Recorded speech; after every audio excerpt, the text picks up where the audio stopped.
Good afternoon, everybody. This is Jim Shalik, and we're conducting a telephone conference call for our emergency meeting. Today is Wednesday, April 8th, and it's 3 o'clock. I'm going to take attendance. Nahid Kozame? Here. Present. David Naiman? Yes. Diane Dillon? Diane? She's not present yet. I'm sorry. I had muted it. Present. Elise Barnes? Present. Jackie Phillips? Present. And Alan Banoff? Present. Okay, so we have all our members are present on the call. And Margaret, you're on. Is Kevin on? Yes, Jim, I'm on. Margaret's on. Margaret? Margaret's here. Well, first I just want to thank. Excuse me. Yes. This is Catherine Fury. I also got an email to be on the call. Okay. Welcome.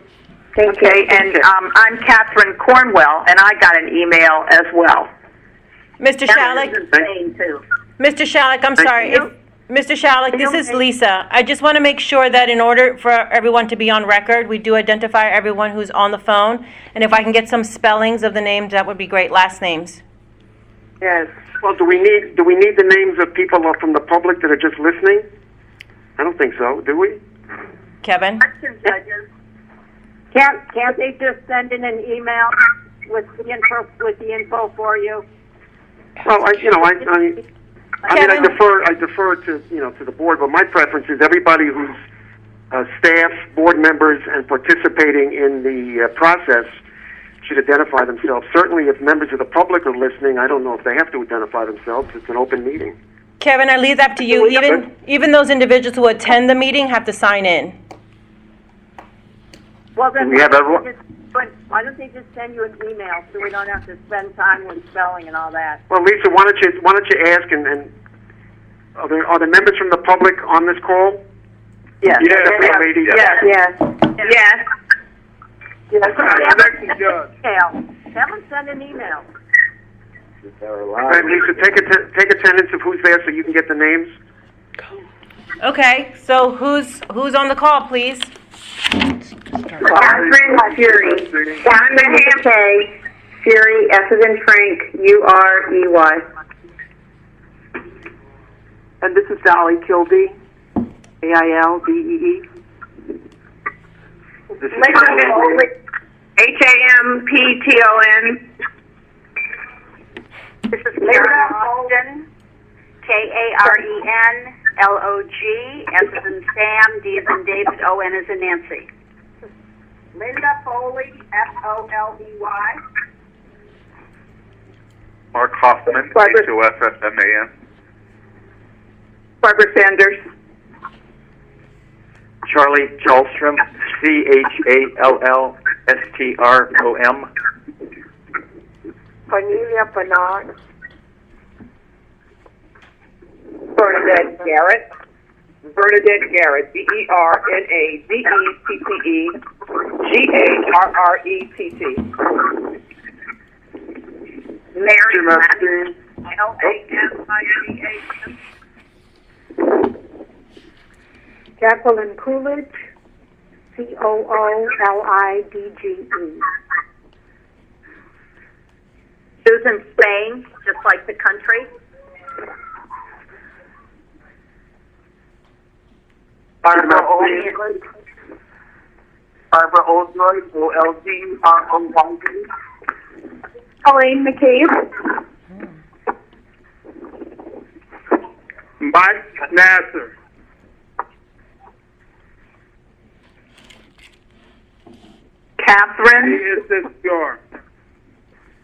Catherine Cornwell, C-O-R-N-W-E-L-L.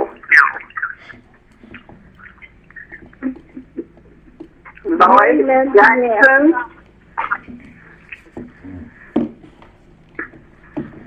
Lloyd Jackson, L-Y-S, first name.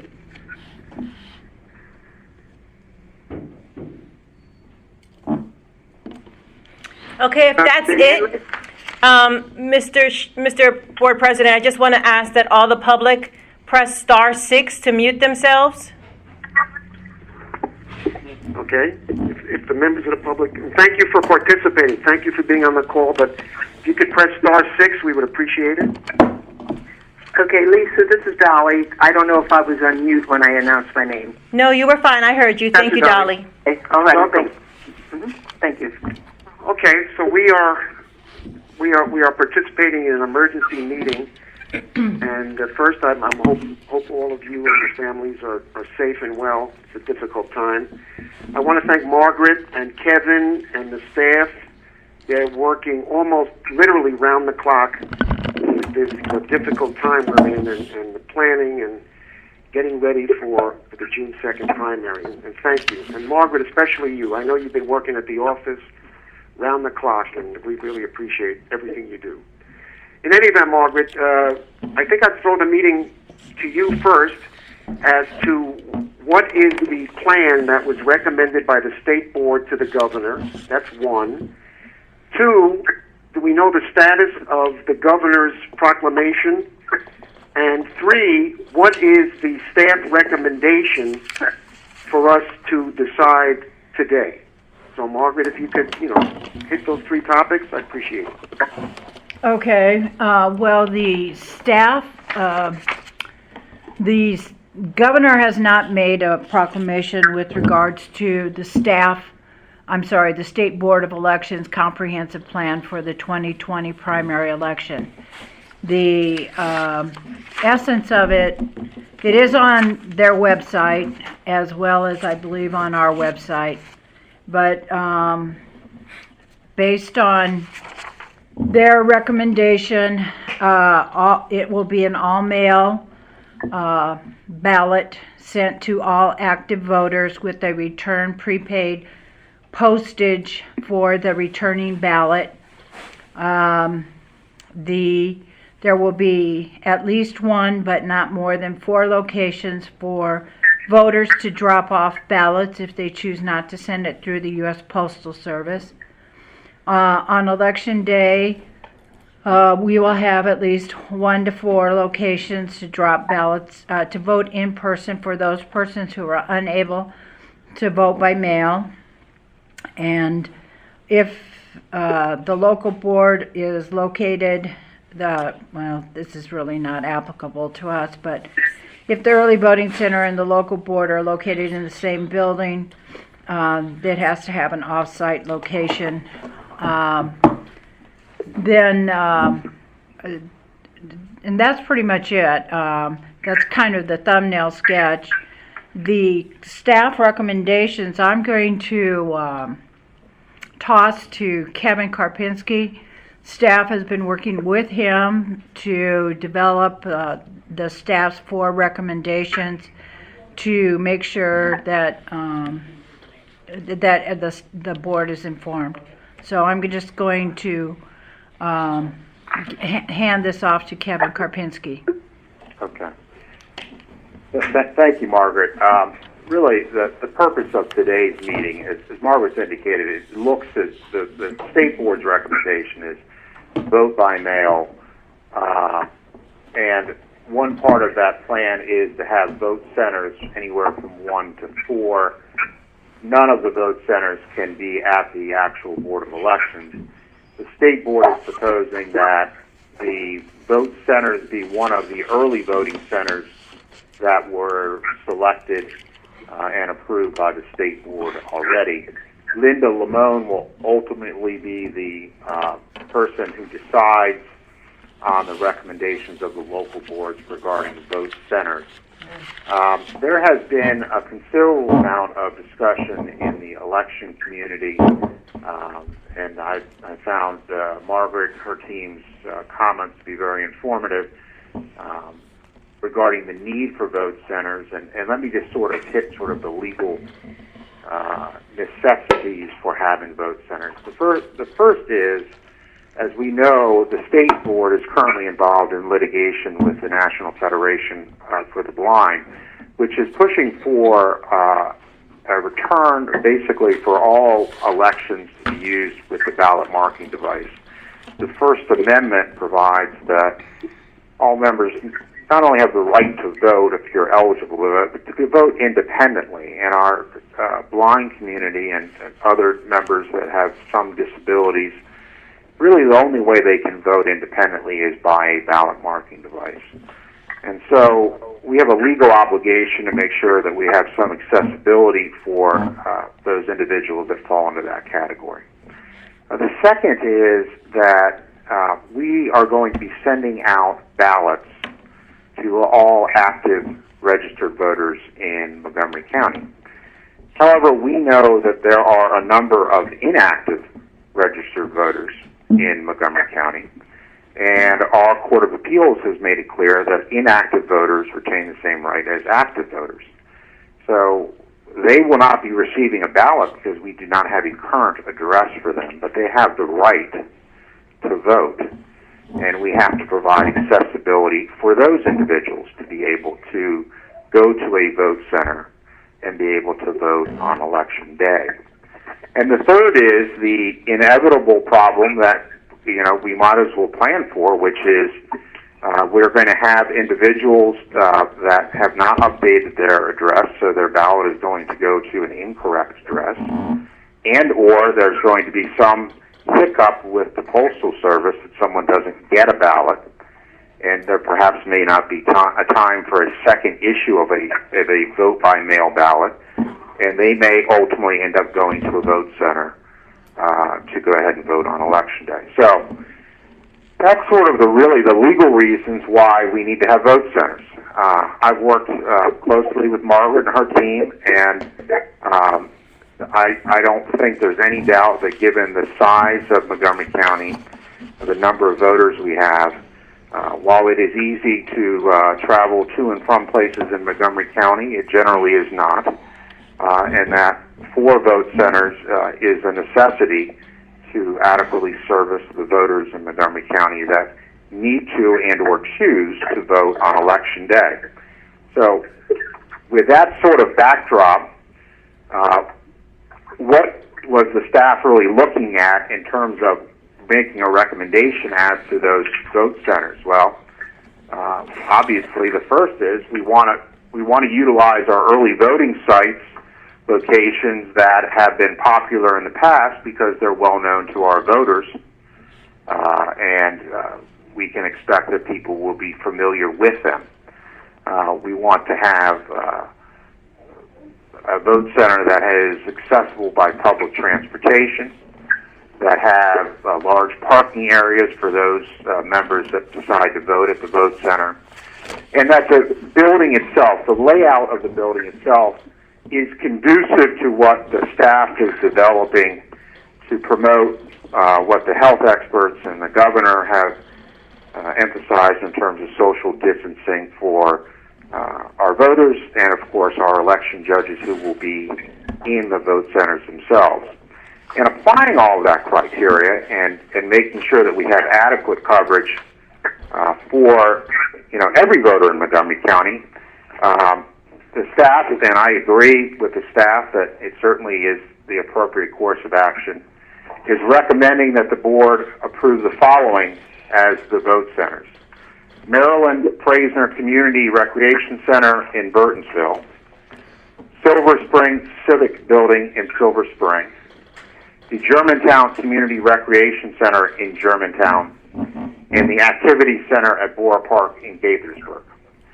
And if I could just take a moment to go through the benefits of using those locations, I will try and do so quickly. Let's start with the Praisner Community Center, which serves the eastern portion of our county and has been a very popular voting center since 2010. It has adequate on-site parking and it has overflow parking at the adjacent neighborhood.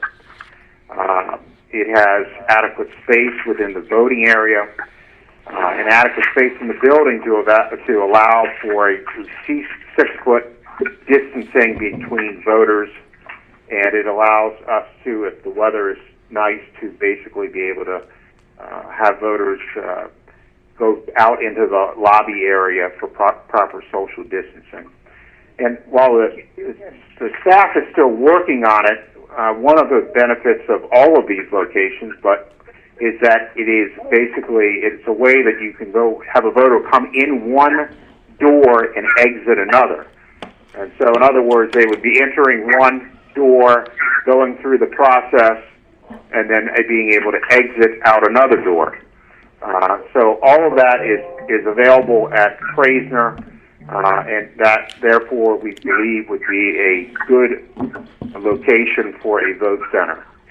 Silver Spring Civic Center has also been a very popular early voting site since we began using it in 2010. It always ranks within the top 1 or 2 in the state for early voting purposes. It services a lot of the downtown area. A lot of those voters in that area, they move from apartment to apartment. So it's somewhat of a transient area where we may not have their correct address, and they may have a need for the use of a vote center on early voting, during voting on June 2. It's a large room, 5,000 square feet to accommodate social distancing, and again, the building itself can be configured to allow traffic flow, to allow traffic to go in one door and then exit another. And while there's not free parking in the area, there certainly is parking that's accessible, and obviously there's public transportation in Silver Spring, as well as at Praisner. Germantown Community Recreation Center was another early voting center established in 2010. It has also been a top performer and would service our up-county residents. It's on a ride-on bus route.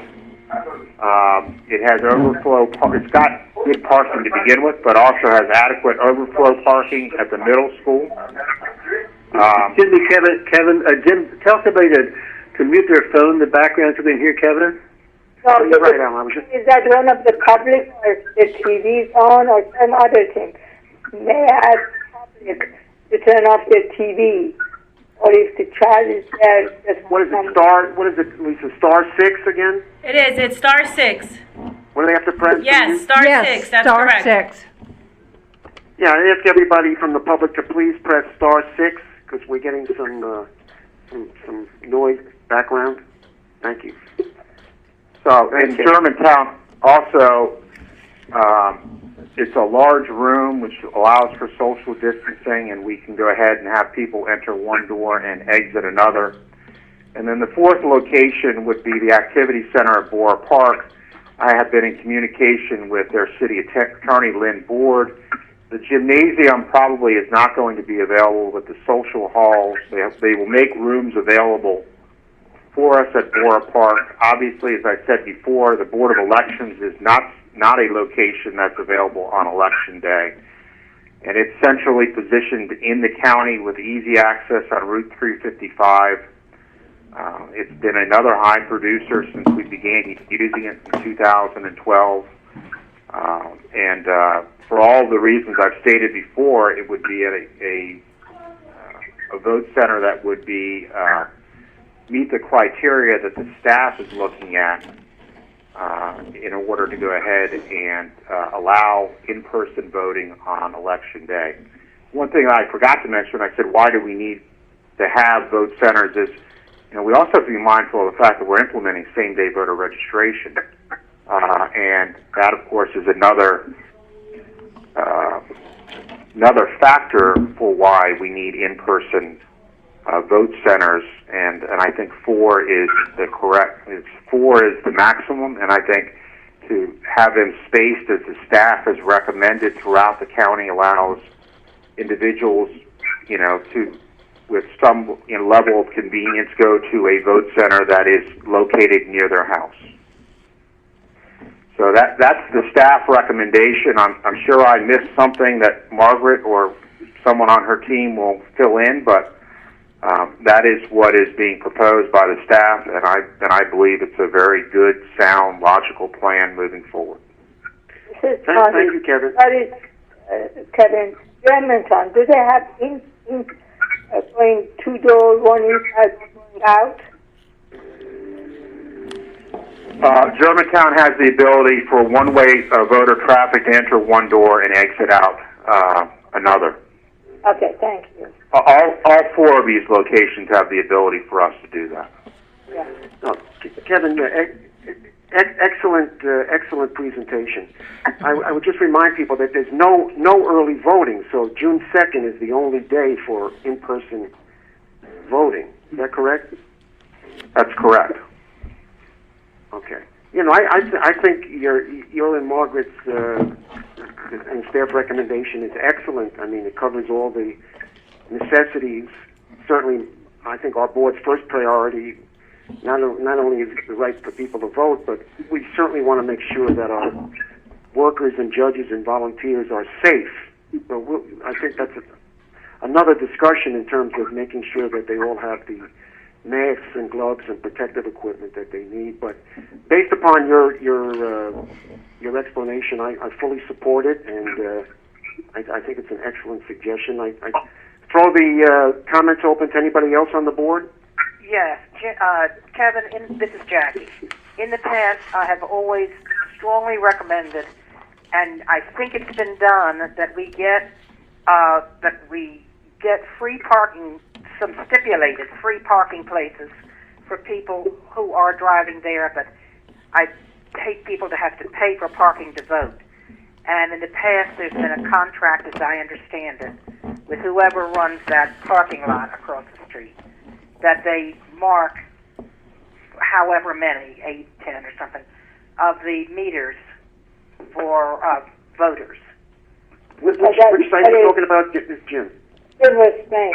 No, let me explain, Jackie. They never did that. Only few places on the street, which was reserved like 3, 4 for parking free. Otherwise, people park the garage and pay for it, and they did not waive that parking fee for anybody. And we just those places which was reserved, we used them for handicap.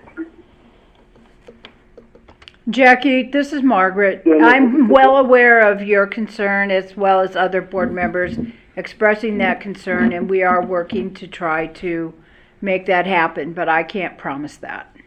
Thank you. Thank you, Margaret. Jim, is the floor open? Yeah, David, go ahead. This is David. First of all, I want to second what Jim said to compliment Margaret, the staff, and Kevin on this proposal, which I intend to support. And I just want to clarify a few things to kind of explain the context for that. First of all, the state board's plan requires that we choose only among existing available early voting sites. So I know that we've gotten some communications from people who have asked about the White Oak Community Center, which everyone knows I was a proponent, proposed to use it, leading supporter. But the White Oak Community Center is not an option for this purpose because it is not an existing available early voting site. In fact, there are only 9 choices that we have because 2 of the existing early voting sites, as I understand it, Sandy Spring and Rockville, are not available. So we're choosing among the others. And then, of course, as has been mentioned, we are required to have at least 1. We want to have no more than 4. And I'm assuming that this entire conversation is in the context of an all-male MAIL election in which we are going to be encouraging people to the largest extent possible to utilize the mail, and this is going to be available as an alternative for those for whom that is problematic for a variety of reasons. So I'm hoping that we're going to have lots of available parking and very few people using it because they're going to be using other means of getting to vote. I think that the sites that the staff has chosen make a lot of sense for the reasons that have been indicated. You've covered different parts of the county. we covered specific areas where there are more likely to be people who move around, and so their mail ballots may not catch up with them. And so I think that this really does balance the need for being convenient for county voters, for being acceptable for people with disabilities. All of our early voting sites have long ago been certified as being compliant with the Americans with Disabilities Act. We obviously have to make these locations safe, not only for our staff and our election judges, but for the voters and for anyone else who is there. And it sounds like we are doing that. We are taking that into consideration. We're using large rooms, et cetera. I would also add that I agree with Jackie about the parking situation. And I don't know if today is the day for this, but I'm wondering if it might make sense for our board to write to the county executive and whoever else is appropriate about possibly making all parking in Silver Spring across the street from the Civic Center free on that day. Obviously, a lot of the businesses that are there, we can't see the future, so we don't know if they'll be open on June the 2nd. But if we're able to do that, I think that would help a lot. We can also discuss that at our next board meeting. That doesn't have to be today. But in any event, I do think that this proposal is a good balance between our public health needs and our electoral needs. We are providing a limited number of places for people to vote, but enough that hopefully should be able to get there.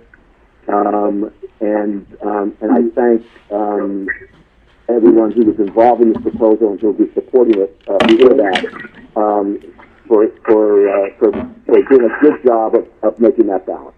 Thank you, David. Maybe let's get the vote and then everybody gives their opinion. I move to accept the 4 voting places with the staff recommend. All Park, Lemon, Mesner, and Silver Spring. I second that. I second it. Okay, so we have a motion and a second. Any further discussion? All those in favor say aye. Aye. Aye. Anyone opposed? No, it's unanimous. Thank you, Board. I think this will truly serve the people of the county. And Margaret, Kevin, staff, thank you. Wonderful job. Is there any other comments about the proposal? No, Kevin. Question. Margaret, do you have a plan B in case the saga continue or the storm or something? Do you have a plan B? Do I have a plan B for... Hello?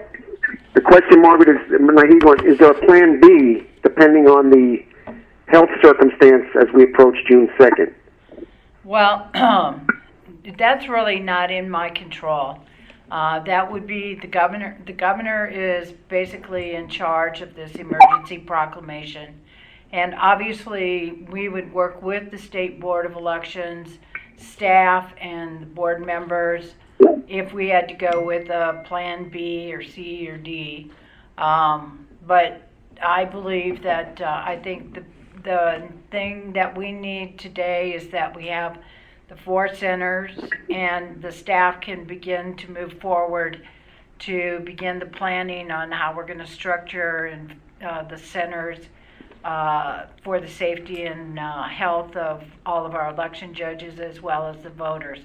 So I appreciate the vote of confidence from the board, and the staff is ready to make it work. Margaret, in terms of the health issue, are we planning? I'm sure you are, but planning for the equipment and the gear that we need to protect our people, gloves, masks, sanitizers. We have to plan for that. I'm sure you know that. Yes, Jim, but today was the starting point. We needed the 4 centers. I need the governor's proclamation. I need the state board to give me their more detailed plans as well as what their local expectations and guidance are. Before this all, started, even before the governor's proclamation, we had began the planning process. So at the next board meeting, I will be briefing you on those aspects.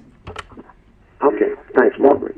Jim, if I may, first of all, Margaret, thank you. That is exactly what I was hoping for. I know that we meet on April the 20th, and that would be very helpful for us. I want to underscore something that you just said, because I've gotten a number of questions already about what about this, what about that for the election.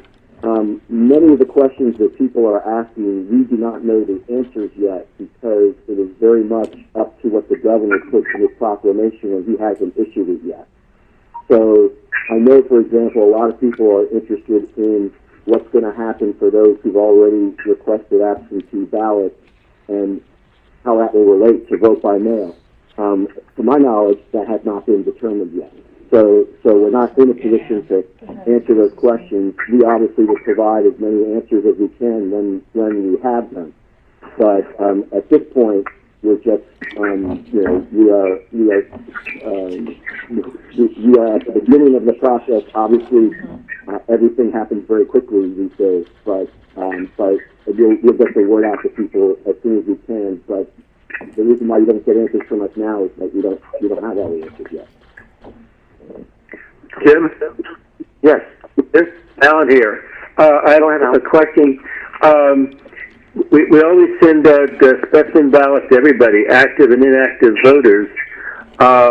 Two-part question. Will you be sending out, you think, the specimen ballot to everybody, as well as the absentee ballots to all the active voters, or will you instead be sending out ballots to all the active voters and specimens to the inactive?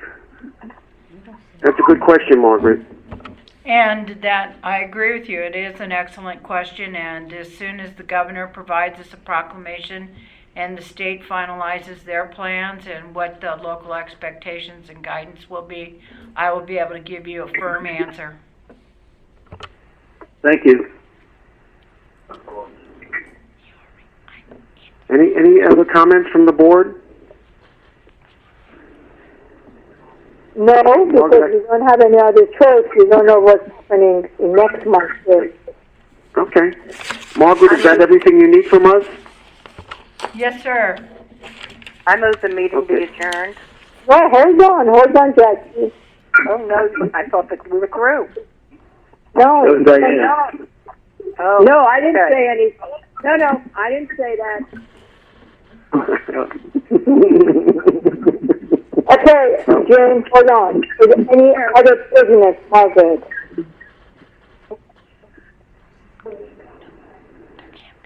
Margaret, any other business? No.